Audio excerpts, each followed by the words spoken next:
All right, so today we're jumping into the pretty wild story of Oscar Health. This is a company with a huge, and I mean huge, dream to fix health insurance using technology. But as you're about to see, their journey has been less of a straight line and more like a high wire act with no safety net. And that really gets to the heart of it, doesn't it? In an industry this complicated, this regulated, and so deeply personal, can a tech-first approach actually solve the biggest problems? Oscar is betting everything, their entire company, that the answer is a big, resounding yes. For a minute there, it really looked like Oscar had cracked the code. They were on this clear path to hitting their first ever annual profit in 2024. That's a massive deal. But then, bam, the music just stopped. A totally shocking loss in the second quarter of 2025 has thrown that whole story into doubt, leaving everyone wondering, what on earth happens now? Okay, to really get what Oscar is all about, you have to start with their core belief that tech can make them more efficient than any old school insurer. And we're not just talking about a slick app. This is about their own in-house technology platform they call Plus Oscar. It's the secret sauce, the engine they believe is going to let them win this thing. So what does this tech engine actually do? Well, its main job is to go after one of the biggest money pits in the insurance world, administrative costs. All the boring stuff, processing claims, customer service calls, you name it. The whole goal is to automate it, streamline it, and just shrink those costs way, way down. And look, this isn't just talk. They're actually showing real progress. Their SG&A, that's basically their overhead costs, as a slice of their revenue, was over 24% in 2023. Their goal for 2025? Get it down to just 17%. I mean, that is a huge improvement in efficiency, and it's all being driven by their tech. And a massive chunk of that improvement comes from this number, 14%. The company says its AI and automation have helped them slash costs by the equivalent of 1,400 basis points. That's the Plus Oscar platform doing exactly what it was designed to do, delivering real bottom-line results. And to back all this up, they have a pretty hefty safety net. With over $3.5 billion in cash, Oscar can handle some bumps in the road and keep investing in its platform. On paper, that looks like a really strong position to be in. But like we said, the story takes a sharp turn here. Because it doesn't matter how great your internal tech is, you can't control what's happening outside your four walls. And for Oscar, a major storm was brewing. Just when everything was looking up, just when that path to making a profit seemed so clear, the market threw them a massive curveball. That whole tech efficiency story suddenly had to face a much, much tougher reality. And this is the number that just stunned everybody. A net loss of almost $230 million in one quarter. But what's really crazy is that this happened while their revenue went up by 29%. So you have to ask, how is it possible to bring in way more money and still lose so much more?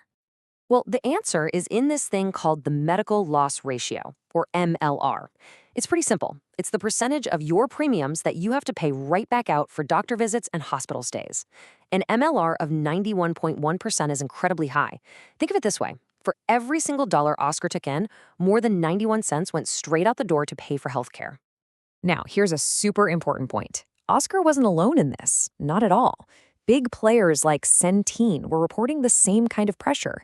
So this wasn't just one company messing up. It was a market-wide problem. People were just using more healthcare than anyone predicted. And it seems the pool of people in the ACA marketplace got sicker than expected. So as if that wasn't enough drama, there is a much bigger, more predictable storm brewing on the horizon. It's called the ACA subsidy cliff. And for a company like Oscar, which lives and dies by the Affordable Care Act marketplace, this is basically an existential threat. So here's a ticking clock everyone's watching. Right now, there are enhanced government subsidies that help millions of people afford their insurance plans. But that help is scheduled to just expire at the end of 2025. If Congress doesn't do something, the whole market could get turned upside down in 2026. And the scale of this is just staggering. The Congressional Budget Office thinks 2.2 million people could lose their insurance in a single year. For Oscar, that's not just about losing customers. It could trigger what's known as a death spiral, where healthier people drop their plans because they're too expensive, leaving only the sickest, most costly members behind.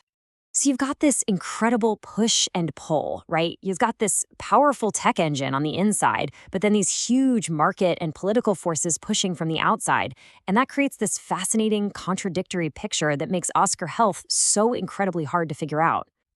Let's start with their customers. Internally, Oscar brags about a net promoter score of 66, which for this industry is amazing, best-in-class stuff. But then you go look at external reviews online and you see scores as low as -9. So how can both of these be true? Well, one theory is that the app and the tech side of things are great, but when you're actually sick and need help with a complicated claim, the experience completely falls apart. And the market? Completely split. After that terrible earnings report, a lot of Wall Street analysts downgraded the stock, basically saying we're pessimistic. But at the exact same time, Thrive Capital, the investment firm run by co-founder Joshua Kushner, a guy who knows his company inside and out, was buying up more shares. It's the ultimate showdown, outside experts versus an insider's faith. So where does all this leave us? It leaves us right there on that tightrope, watching very, very closely to see which way this thing is going to tip. So let's break down the key things you need to watch to understand what's coming next. If you want to know how this story ends, keep your eyes on these 4 things. First, that medical loss ratio. Does it come back down to earth or keep climbing? Second, their membership numbers. Can they actually hang on to their customers, especially if those subsidies go away? Third, the political drama. Will Congress act and extend the subsidies? And finally, a new chapter for them. Can they start selling their Plus Oscar platform to other companies and create a whole new revenue stream? And that brings us right back to the tightrope. Oscar's story is just a perfect example of how incredibly hard it is for even the smartest tech company to survive in the wild world of American healthcare. So I'll leave you with this. What do you think will decide Oscar's future in the end? Will it be their own amazing technology, or will it be the massive forces completely outside of their control?